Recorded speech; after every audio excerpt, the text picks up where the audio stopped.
तो अब हम लोग आज जो बात करेंगे, देखिए आज भी हम आपके लिए आरआरबी ग्रुप डी के जो सिलेक्टेड और इम्पॉर्टेंट क्वेश्चन है वो आपके सामने लेकर के आए हैं।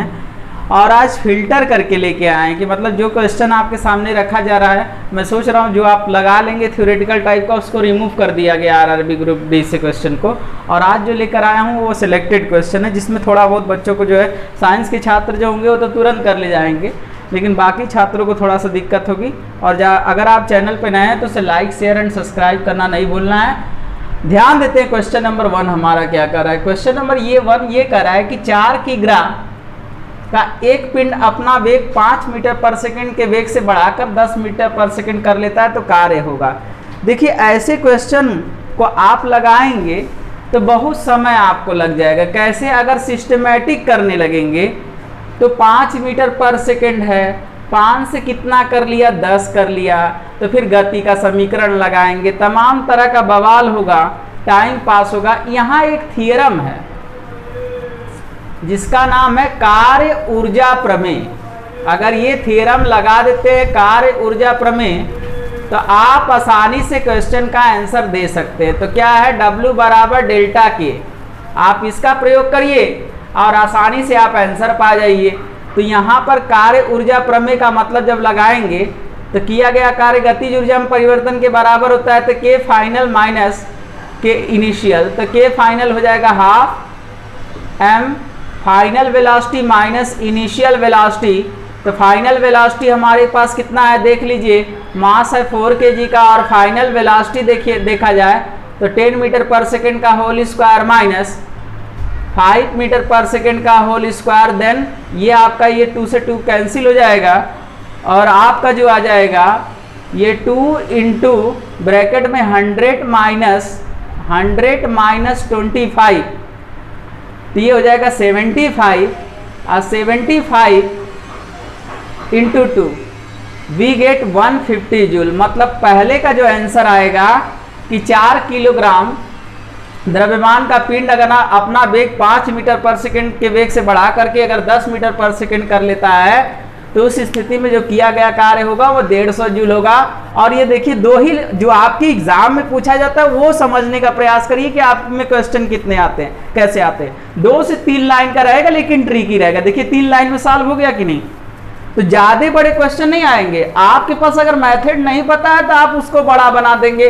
अब इसी को गति के समीकरण से लगाएंगे तो बहुत बड़ा समय लग जाएगा। पहले आप त्वरण निकालेंगे, फिर विस्थापन निकालेंगे, बहुत टाइम खींचेगा। कार्य ऊर्जा प्रमेय लगाएंगे, तुरंत आपके पास क्या हो जाएगा, आंसर हो जाएगा। तो ये दिमाग में कैसे जानेंगे कार्य ऊर्जा प्रमेय लगेगा? अगर कहीं कार्य पूछ रहा है वेग इतना से बढ़कर इतना हो जाए या वेग इतना से घट करके इतना हो जाए, तो कहीं वेग दिया हो और वेग परिवर्ती हो, वेग परिवर्ती हो मतलब वेग लगातार बदल रहा हो, तो आपका दिमाग पहले ही दौड़ना चाहिए कि अगर वेलोसिटी लगातार बदल रही है, वेग लगातार बदल रहा है, तो ऐसी स्थिति में अगर कार्य पूछता है तो कार्य ऊर्जा प्रमेय आसानी से लग जाएगा और लगा करके आप आंसर को आसानी से क्या कर सकते हैं, प्राप्त कर सकते हैं। क्वेश्चन नंबर 2 की ओर ध्यान देते हैं कि क्वेश्चन नंबर 2 हमारा क्या कर रहा है। क्वेश्चन नंबर 2 ये कर रहा है कि कार्य किस पर निर्भर नहीं करता। क्वेश्चन नंबर 2 पे ध्यान देते हैं कि क्वेश्चन नंबर 2 हमारा क्या कर रहा है। क्वेश्चन नंबर 2 ये कर रहा है कि कार्य हमारा किस बात पर निर्भर नहीं करता। आइए देख लेते हैं कार्य। तो कार्य बराबर आप जानते होंगे कि F.S होता है, बल और विस्थापन के डाट गुणनफल के बराबर होता है। तो Fs cos थीटा होता है। तो अब यहां से हमको देखने से पता चल रहा है कि कार्य हमारा किस बात पर निर्भर नहीं कर रहा है। बल पे तो निर्भर कर रहा है, विस्थापन पर निर्भर कर रहा है, और बल और विस्थापन के बीच कोण पर भी निर्भर कर रहा है। तो किन किन बातों पर निर्भर कर रहा है? कार्य हमारा डिपेंड कर रहा है बल पर भी, कार्य हमारा डिपेंड कर रहा है विस्थापन पर भी, कार्य हमारा निर्भर कर रहा है बल पर भी, कार्य हमारा निर्भर कर रहा है विस्थापन पर भी, और कार्य हमारा डिपेंड कर रहा है कोण पर भी। और वो कोण किसके बीच में है? F और किसके बीच में? S पर भी। अर्थात बल पे किया, विस्थापन पे किया, और बल और विस्थापन के बीच कोण पर निर्भर किया। अर्थात किस पर निर्भर नहीं करेगा?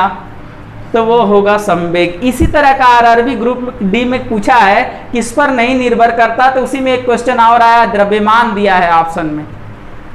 तो इसी तरह का एक क्वेश्चन और है आरआरबी में पूछा हुआ, तो ये याद रखिएगा, तोड़ करके देख लीजिए। अर्थात कार्य किन किन बातों पर निर्भर कर रहा है, बल पे, विस्थापन पे, बल और विस्थापन के बीच के कोण पर। इसके बाद अगर कोई आएगा तो उस पर निर्भर नहीं करेगा। तो इस तरीके से दिमाग में दौड़ा लीजिए। इसी तरह का आरआरबी में पूछा तो वहां द्रव्यमान दिया था, तो वो भी ऑप्शन क्या हो जाएगा, निर्भर उस पर नहीं करेगा, और वही उसके लिए वहां पर क्या हो जाएगा, करेक्ट हो जाएगा। तो बढ़ते हैं अगले क्वेश्चन पे ध्यान देते हैं कि अगला क्वेश्चन हमारा क्या कह रहा है। अगले क्वेश्चन की ओर ध्यान देते हैं, क्योंकि समय को बर्बाद नहीं करना है, और अगले क्वेश्चन की ओर ध्यान देना कि अगला क्वेश्चन हमारा क्या करा। अगला क्वेश्चन ये करा कि 10 न्यूटन तथा 5 न्यूटन के दो बल एक ही दिशा में लगाए जाते हैं, परिणामी बल होगा, यदि वो विपरीत दिशा में लगे तो परिणामी बल क्या होगा।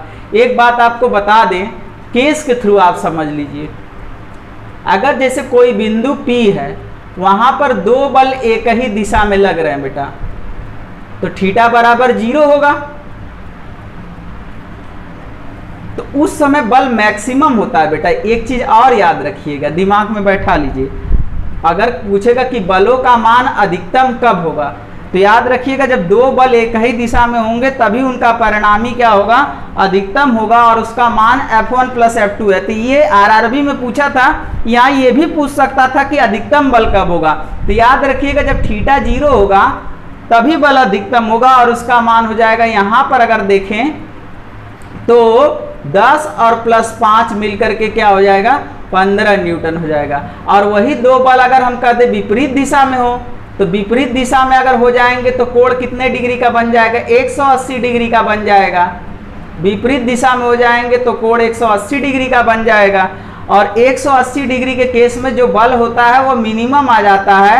और अगर हम मान ले कि F1 बड़ा है F2 से, तो वहां पर आप F1 में से F2 को घटाएंगे, अर्थात यहां पर हो जाएगा 10 - 5 बराबर 5 न्यूटन। अर्थात इसका परिणामी बल कहां से कहां के बीच हो सकता है, मैक्सिमम 15 न्यूटन और मिनिमम 5 न्यूटन।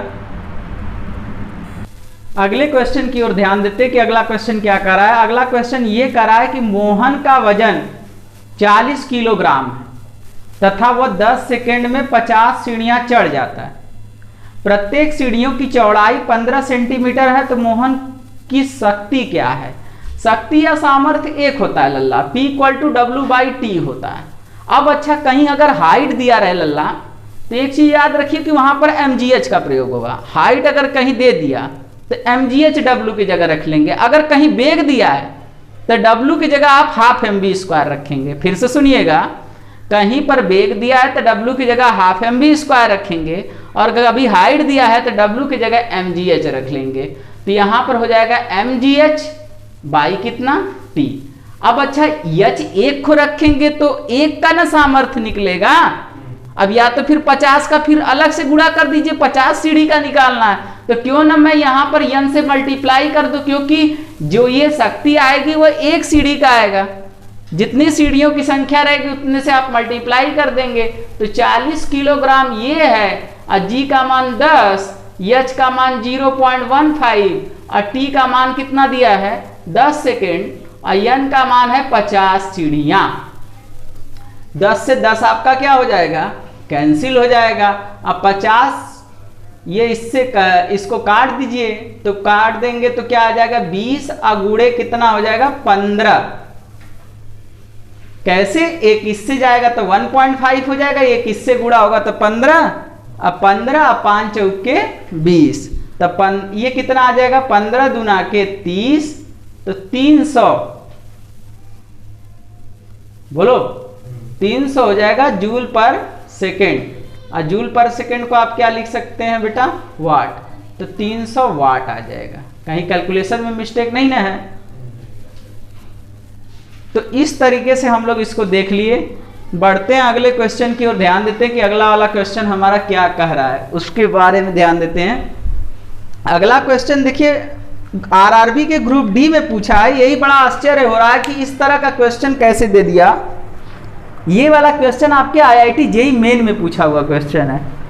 और साफ साफ शब्दों में आप देखिएगा, अगर यूथ की बुक अगर आप रखे होंगे तो ये आरआरबी के ग्रुप डी जैसे एग्जाम में पूछा हुआ क्वेश्चन है, और ये इसका सफ़र नीट से लेकर के आईआईटी जेई तक का सफ़र रहा है। एयरफोर्स नेवी में भी ये क्वेश्चन 2-3 बार उठ चुके हैं, लेकिन इस तरह का नहीं, बहुत आसान एयरफोर्स नेवी में पूछा गया था। आरआरबी में तो बहुत ज़्यादा टफ दे दिया ये वाला। इस तरह के क्वेश्चन केवल और केवल जेई मेन में पूछे गए हैं। ध्यान देते हैं कि ये क्वेश्चन क्या है, कैसे है, क्योंकि बहुत बढ़िया क्वेश्चन है। इसके बारे में थोड़ा सा बहुत कम ही लोग लगा पाएंगे, इसलिए हमने इसको रखना उचित समझा। क्या कह रहा है क्वेश्चन, उसके बारे में ध्यान दे रहे हैं कि चैन की लंबाई 2 मीटर लंबाई है, उससे 60 सेंटीमीटर लटका हुआ भाग है। तो चैन है, ये क्वेश्चन एक्चुअल में आरआरबी में देना नहीं चाहिए। अब आरआरबी में दे दिया है तो बताना तो पड़ेगा ही ये, लेकिन जेई का क्वेश्चन है। 2 मीटर लंबाई का चैन है। देखिए यहां पर अगर आपको यूनिटरी मेथड आ रहा है, हिंदी में बोले तो वो चुटकी विधि, मतलब जो है कैसे लगाएंगे। जैसे 2 मीटर में 2 मीटर लंबा चैन था, तो उसमें द्रव्यमान उसका कितना है, 4 किलोग्राम। तो यूनिटरी मेथड लगाइए और आंसर पाइए। जब आपके पास चैन 2 मीटर लंबा था तो उसमें उसका द्रव्यमान कितना था, 4 किलोग्राम। 1 मीटर में कितना होगा, 4/2, 2 kg। अब सुनिएगा, चूंकि हमारा कितना लटका हुआ भाग है, 60 सेंटीमीटर लटका हुआ भाग है। तो जब 60 सेंटीमीटर लटका हुआ भाग है तो मतलब 0.6 मीटर लटका हुआ भाग है। बोलिए, तो 1 मीटर में 2 किलोग्राम था, इसलिए आपका जो है 0.6 मीटर में कितना होगा, गुणा करके निकाल लेंगे। तो 2 किलोग्राम ये और 0.6 ये, तो 1.2 kg। इससे हम लोग निकाल लिए, तो 1.2 kg का द्रव्यमान हो गया किसमें, 0.6 मीटर में। अच्छा, ये निकालने की जरूरत क्या पड़ी, कह रहा है, देखिए पढ़िए लास्ट में, कह रहा है कि इस 60 सेंटीमीटर को खींचने में चैन को कितना कार्य करना पड़ेगा। अब चूंकि इसका चैन का जो भार होगा कहां होगा, उसके सेंटर पे, और सेंटर कहां होता है, L/2 पे। सेंटर कहां होता है, L/2 पे, और जहां उसका सेंटर होगा उसी जगह उसका द्रव्यमान होगा। अब भार उसी जगह से काम करेगा, तो भार हमेशा क्या होता है, mg। और द्रव्यमान आप निकाल चुके, कितना है द्रव्यमान, कितना है, देखिए ध्यान से, हैं 1.2। तो 1.2 और गुणे g का मान कितना होता है, 9.8, लेकिन हम अपनी सुविधा के लिए रख लेते हैं 10। अब एक बार फिर से सुनिएगा, चैन का सेंटर कहाँ होगा, मध्य बिंदु पर। तो पूरी लंबाई कितनी थी, 0.6 मीटर, अर्थात उसका सेंटर कहाँ होगा, L/2, मतलब 0.3 पे। नहीं समझ रहा, 0.6 मीटर है तो बाई 2 कर देंगे तो 0.3 आ गया। अब इसका भार आ गया कितना, 12 न्यूटन। भार कितना आ गया, 12 न्यूटन। अब जब तुमसे पूछा जाएगा कि कार्य कितना होगा, तो कार्य बराबर बल गुणे बल की दिशा में विस्थापन। तो बल हमारा यहाँ पर कितना हो गया, 12। अब चूंकि विस्थापन में ही ध्यान देवे, क्या इसको खींचना है, तो इसका सेंटर अगर यहाँ आ गया तो कहानी खत्म। तो विस्थापन तो L/2 है ना, है तो 60 सेंटीमीटर का मतलब विस्थापन कितना हो गया, 30 सेंटीमीटर। और जब मीटर में बदल देंगे तो 0.3 मीटर, अर्थात इसका जो आंसर आएगा 12×36 मतलब 3.6 जूल होगा। ये बहुत ही फेमस क्वेश्चन है। ये क्वेश्चन हमें मेरे हिसाब से आरआरबी में नहीं बनना चाहिए था।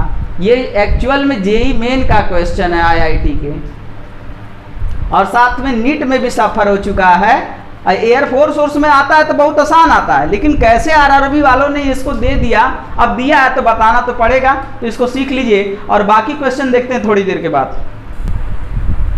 अगला क्वेश्चन भी देखते हैं, आरआरबी में दिया हुआ क्वेश्चन है। कह रहा है कि यदि एक वस्तु की गतिज ऊर्जा उसके प्रारंभिक मान का 256 गुना हो जाती तो नया रेखीय संवेग क्या होगा। देखिए गतिज ऊर्जा और रेखीय संवेग के बीच एक संबंध होता है, आपको बता दें, k = p²/2m। अगर इस फार्मूले को देखा जाए तो p संवेग है और k आपकी गतिज ऊर्जा है।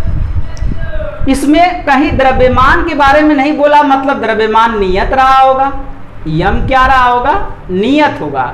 और जब यम नियत होगा तो k is directly proportional to p² हो गया।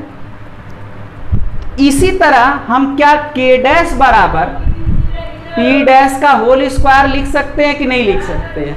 अच्छा ऐसा क्यों कर रहे हैं, क्योंकि ऐसा क्वेश्चन में कह रहा है कि गतिज ऊर्जा पहले की गतिज ऊर्जा का 256 गुना कर दे, अर्थात k डैश जो है वो पहले के k का कितना है, 256 गुना। मैं नहीं कर रहा हूं, क्वेश्चन हमारी कह रही है कि हमारी जो गतिज ऊर्जा नई वाली है वो पहले वाले गतिज ऊर्जा का कितना है, 256 गुना है।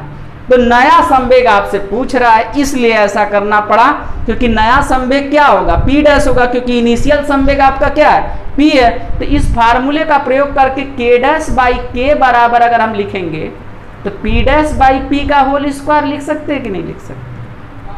तो p डैश बाई p बराबर क्या हो जाएगा, रूट में k dash by k dash कितना है, 256 k, तो 256 k अपान k से k कट गया, 15 15 225, 16 16 256, मतलब कि वर्गमूल 16 का बन रहा है। तो मतलब 16 गुणे p, अर्थात जो नया संवेग होगा वो पहले के संवेग का 16 गुना होगा। तो ये क्वेश्चन आरआरबी में पूछा हुआ क्वेश्चन है, तो इस तरीके से आरआरबी का ये प्रश्न सॉल्व हो गया, अर्थात जो नया संवेग होगा वो पहले के संवेग का कितना गुना होगा, 16 गुना होगा।